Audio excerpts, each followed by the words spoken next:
name is Sarah Hutzel, and this is my grandmother, Anneliese, who grew up during World War II in Bad Reichenhall, Germany. She was 10 years old when the war ended, and she has just a lot of stories during that time.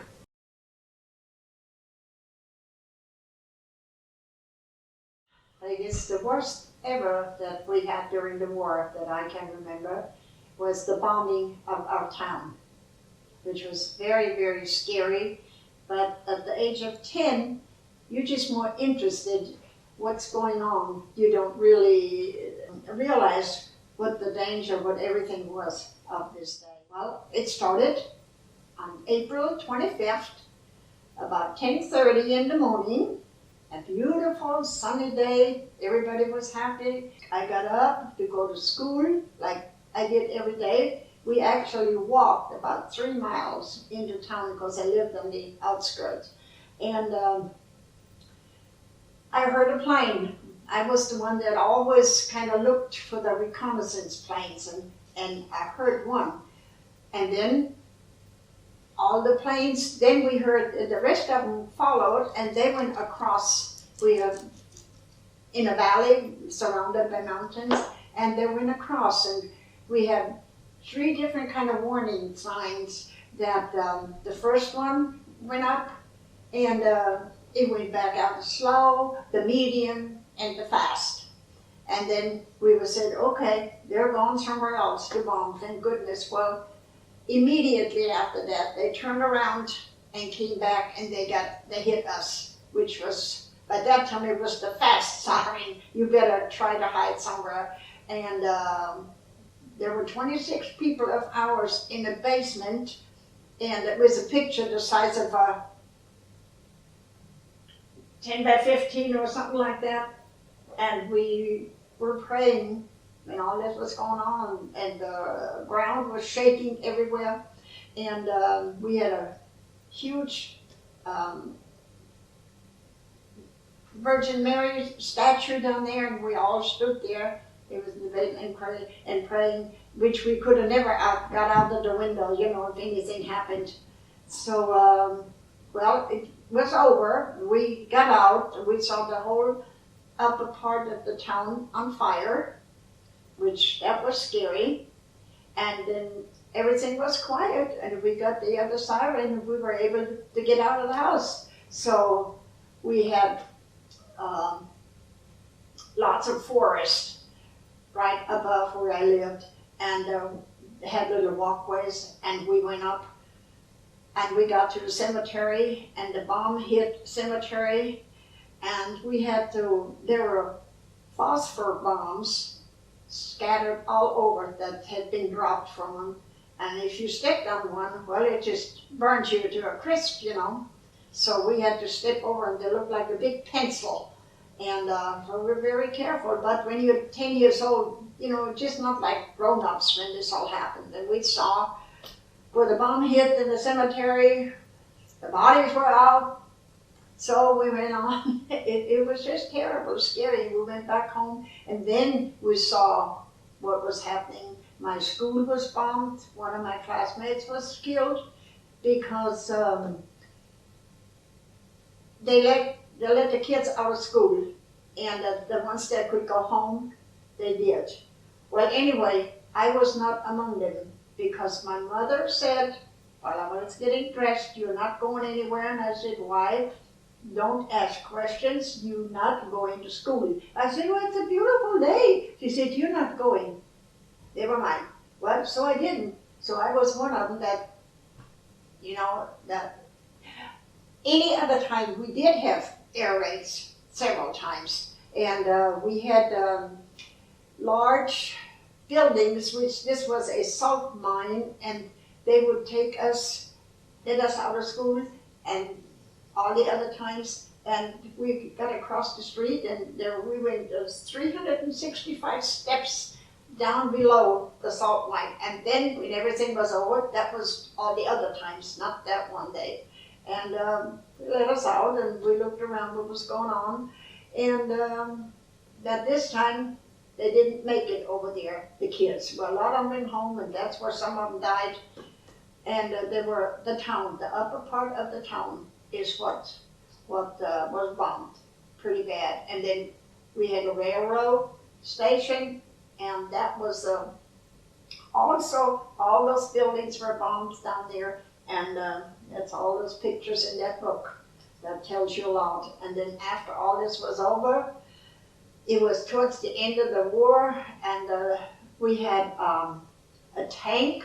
The Germans blew up all along around the houses and all this. They just blew up a tank, and there's still to this day splinters of what you say all over the road. And it did not matter what nationality it was, or if you were a German. If a German soldier wanted something from you and you didn't give it to him, they killed you. It's just like the owner of a newspaper. He was on his bicycle and he was riding somewhere, and a German soldier came along and he said, "Give me the bike," and she said, "No." He said, "No, I can't." So he just shot him.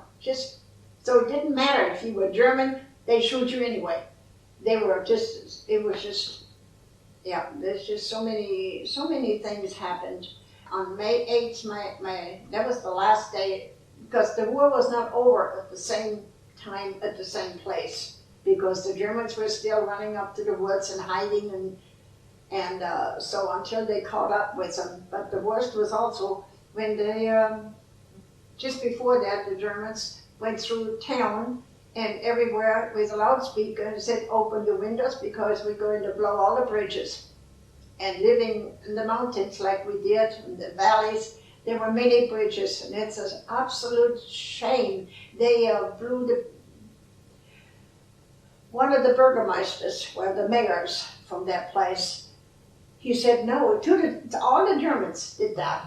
They said, "You're not going to blow up the bridge." Why? Well, he said, "Good." Blew him up with it. He wouldn't get off, so they blew him up with it. And the windows had to be opened, and when they blew them up, everything just shook. Some of the German soldiers were still there. They were hiding, and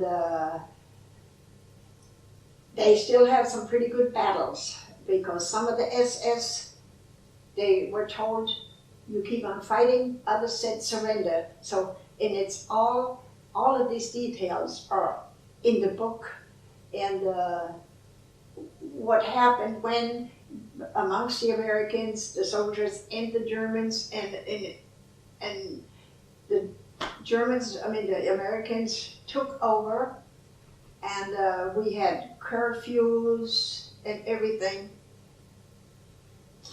What else to say? It was just terrible, but I was 10 years old. That makes a big difference too.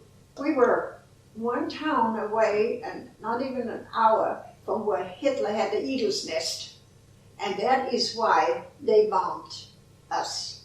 Because we had, when there was a alarm coming through that the planes are on the way the valleys are, here, there, highest mountains, they put smoke bombs up there. And it was very hard for the planes to see which town is which. They look so much alike. And then after all this was over, us, a bunch of kids, we were playing off about an hour, so a mile away or something. That was after or before, and we saw a plane, American plane came through, and we call it a Tiefflieger, the ones that come and shoot you with machine guns right out of planes. Well, they were coming towards us, and we were scared to death, a bunch of kids, and literally they came down this low that we could see the pilot waving. That's how close. The Tiefflieger, that's a deep plane, about as low they can get. And they let us go, and we ran into the woods and all. Other than that, we did pretty well. What we do every day, we were able to visit other towns and all this. The only thing was, if you were on on a train, then everything had to stop. You got out, you go to the movies or something, and the air raid doors are open up, everybody runs out. You never knew what. And most of our people had a bicycle, and everyone had a gas mask fastened on to the back. I was wearing American soldiers' boots. Now, of course, they were too big, but that you couldn't get anything new. And well, it was just not a very good time. But on the other hand, we were lucky that it didn't hit us more. But the big cities, it was just awful, awful. And well, once the Americans came in, they moved into the whatever was left over, the hotels and all this, and they took up residence there. And you could still go around as long as you don't, miss a curfew or something like that. They didn't do anything. We did just before that, the German soldiers, they were on they were driving a supply truck with all their goodies and everything. Well, as soon as it was known, they got word that the Americans are on the way in. They left everything. They left everything behind, the trucks. They left their cars and everything, and they all went up to the woods, running away from them. And of course, all of us, we went down there, and we were just about raided every one of those vehicles and that's where we got a lot of food that we haven't had before.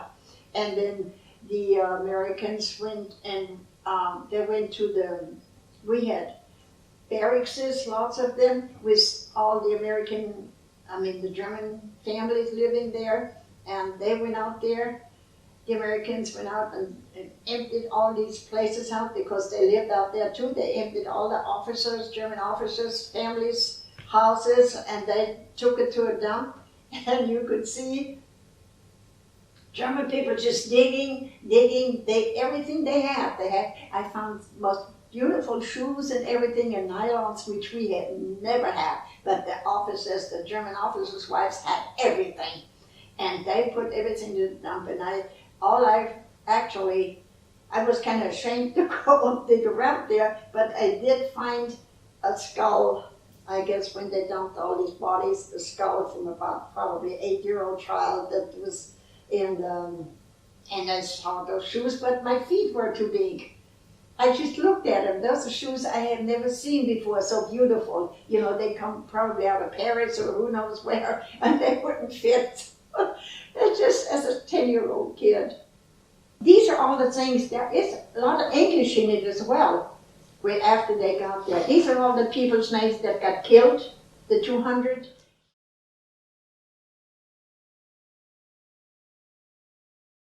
We had a curfew, and if you were caught somewhere out on the road or something after 6 in the evening, you were told to get shot. And my grandfather lived with us, and he didn't come home. And before that, and we looked out the window, and there he was in his little tricycle coming home, not scared of anything. And they didn't do anything to him. My grandfather, because of the church and the cloister where all the nuns lived, that got pretty well hit. And he had a shop there in the church, and they always asked him to repair chairs, whatever there needs to be done. And they said, "Now you got a granddaughter about 10 years old." And I said, "Yeah." Now we get packages from America, which through the Caritas we called it, but and he said when she comes home from school, he said you send her out to us, and he said we'll let her look through all the American clothes. So after that I was dressed almost like an American kid because they gave me first choice, Grandpa repaired whatever furniture that he could repair because the whole quarters of the nuns was hit. He came in one time, that was during the war. There in Berchtesgaden were Hermann Goebbels and all the biggest shots living there. And he come in the door one time and I out of breath, and I said, "What's going on?" He said, "I just shot Hermann Goering's deer," because the whole hunting was totally different over there than what it is here. and you sort of watch this animal, and you stay around, and when it's time to kill him, you shoot him. And that was Goering, because Goering's house was not that far from us. And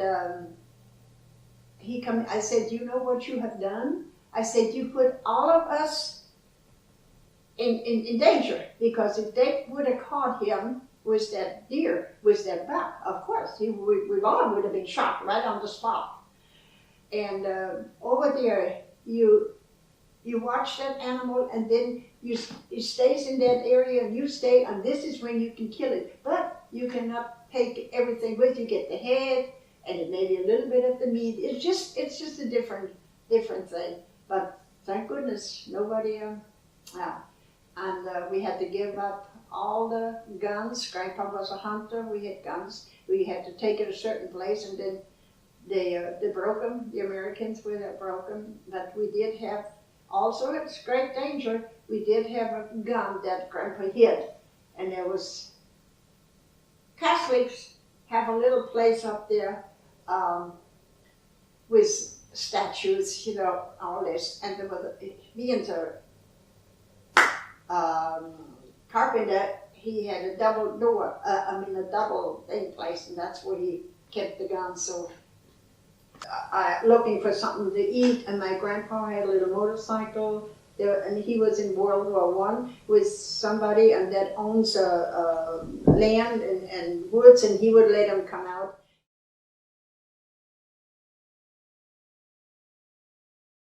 I don't remember who were the nearest Russians were, because they were French, Russia, they were all, so to speak, after us. And many of the women were missing. They were, you know what,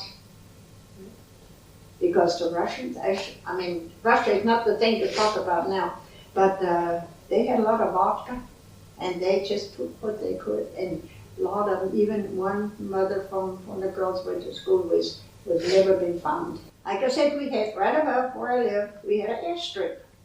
And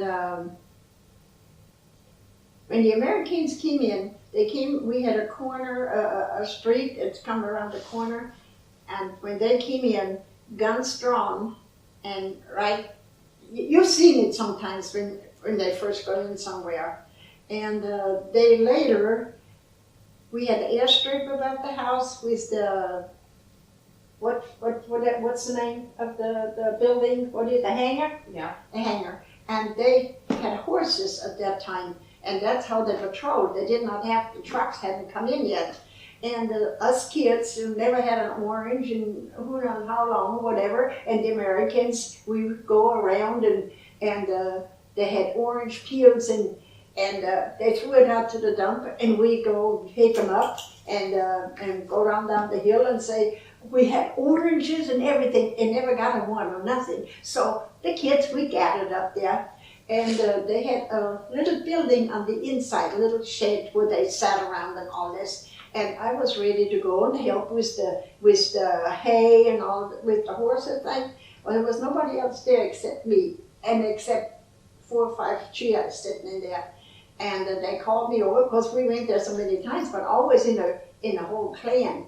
And I was there too early, and I walked around, and one of them got up and tried to pull me in there, in that shed.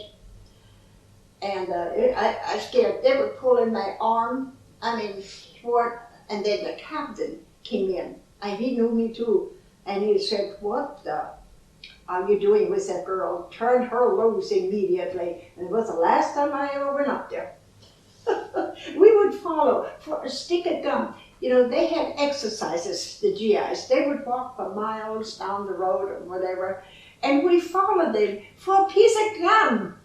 This is how desperate we were for something that we didn't know of. That's the first peanut butter I got there from those supply trucks. There's so many stories. It just... How old were you when that happened? 10. I was 10. We never went back up there again because they finally moved away, but we did have a good time because the German soldiers, they left all their cars, their vehicles And also the officers, they left it up there on that little airstrip, and we were in there. They left a small plane. Germans came and they took the seats, the men out of those vehicles and everything, and kept it, everything, took the tires off. We had a ball playing with those expensive cars because everything was taken, because that's just for the kids. Everyone always asked me about the Holocaust. And the only thing I remember, because we did not get to hear very much of it or what was going on, and we did know that every Jew was in danger. So my neighbor's woman, at the time that boy was probably about 8 or 9 years old, and they hid him because his mother was Jewish. And that would have, like I said, doesn't matter if you were German, whatever, and if you done something wrong, they don't even knock on the door. SS and all that stages came. They took you and never seen before again. And not only just the kids, so the whole families. They took order. They can burn the house down with all the people in it, like they have done. They go into a little to a little town, a village where possibly someone had killed a German soldier. And they took the whole village, gathered everyone up, put them in the church or in the big barn, and set them all on fire. That's what you could, this is the fear. You could not listen to your radio, other stations. You only listen to the German propaganda. And that's because you couldn't even trust a neighbor, really. They would turn you in. And so when you say you knew the Jews were in danger, but you did not know we did know. Concentration. Right. We did hear then about the Blitzkrieg. That's when they broke all the windows. It's the big cities. It's the cities. The small places, it wasn't that bad.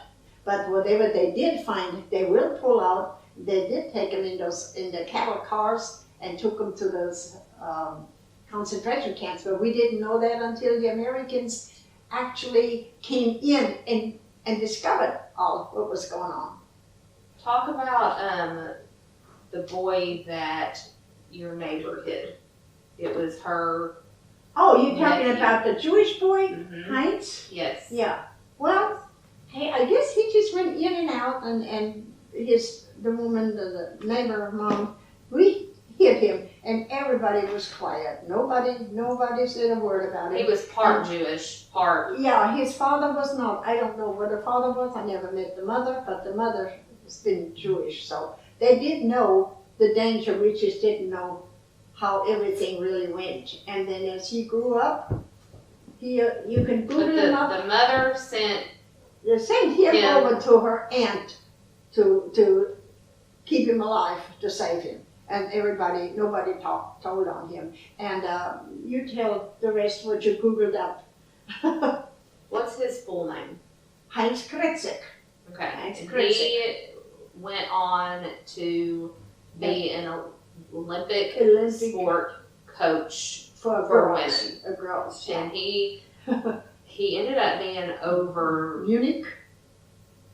I think he coordinated the whole Olympic Games for the women. Like, he was pretty high up in there. Yeah. I tried to research more about him, and it's just hard to find news articles from that time on Google. We kind of kept not in touch, but we kept see what's going to become of him. And sure enough, there's even a picture. And I got the paper.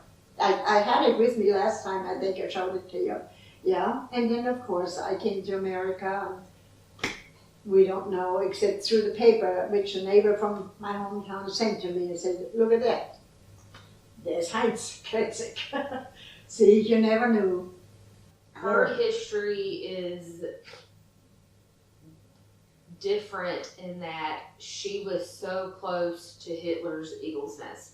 He would come through her town, and all the German citizens would have to basically stop what they're doing. Heil Hitler. Yeah. And he would get up, it's mostly as a Mercedes, I think, a convertible or so. He would get up and he waved at us and he'd go back on. There were times where there's another way to go to where the eagle's nest was, and it is on the Austrian side and then the German side.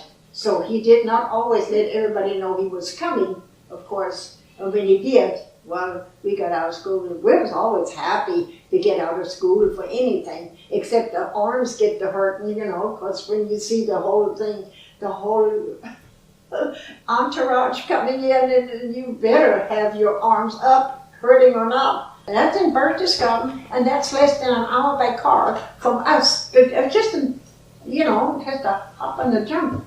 There are pictures in here from 8 French soldiers. That was just before the war was over. And we're just going to take look pictures in the of back. these so we can put them in the video as well. And they had changed, either they killed German soldiers or something, and they put on their uniforms. And I can find it for you. Put on the uniforms, and their supervisor or their sergeant or whatever caught them with a and he took them out 10 minutes later and shot every one of them. And they were buried in our cemetery. Yeah, there's pictures of them.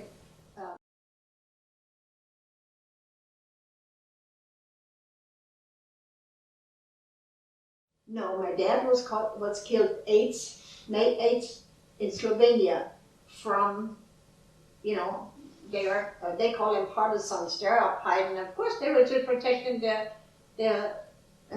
property, their land, their home. And so my dad and his friend, they were together, and his friend said, look up there. He said, there's one hiding. And he said, if you don't get him, he will. Well, he got my dad, and supposedly. But the guy came home, and that's what he told my mom what happened. But there, at the end, there was such a turmoil, people took identities from others. You know, you really never knew who the one was got killed. It was such a mess. He was a good-looking guy, tall, good-looking guy. And he may have got the heck out of there because he sent my mama just before the war, before the end of the war, he sent my mama a postcard. He said, I won't be coming home. So he didn't want to come home anymore. So she doesn't know if he died in the war or... Well, we went to a psychic. Mom went to a psychic with me, and she had my uncle picture with him and my dad's. And she looked at it. I was about 14 then. She looked at the picture. You know, they have a string with a ring or something from that, some kind of belonging from them. And she did that, and she looked at Zeno, his picture, a good-looking guy, 24 years old when he was killed.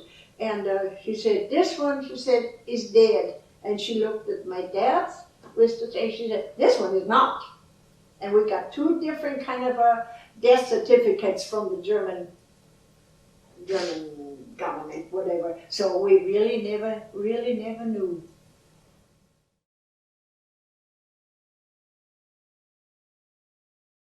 After the war, I worked for an American colonel and his family, and we went to Switzerland everywhere. They took me to Paris. I lived over there with them. They were like their daughter. Wonderful people. And I said, why are there so many American cars in Switzerland? They said, because they all belonged to the Jewish people. They knew what was coming. They knew what was going on.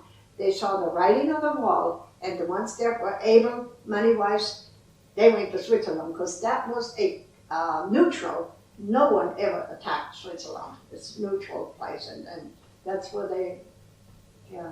And this is a little bit off topic of World War II, but her hometown was very close to where Sound of Music was filmed. Oh, yeah. So if you've ever seen that movie, I could walk over there. Yes. I could walk over to Salzburg. I could actually Is that where walk. Sound of Music was?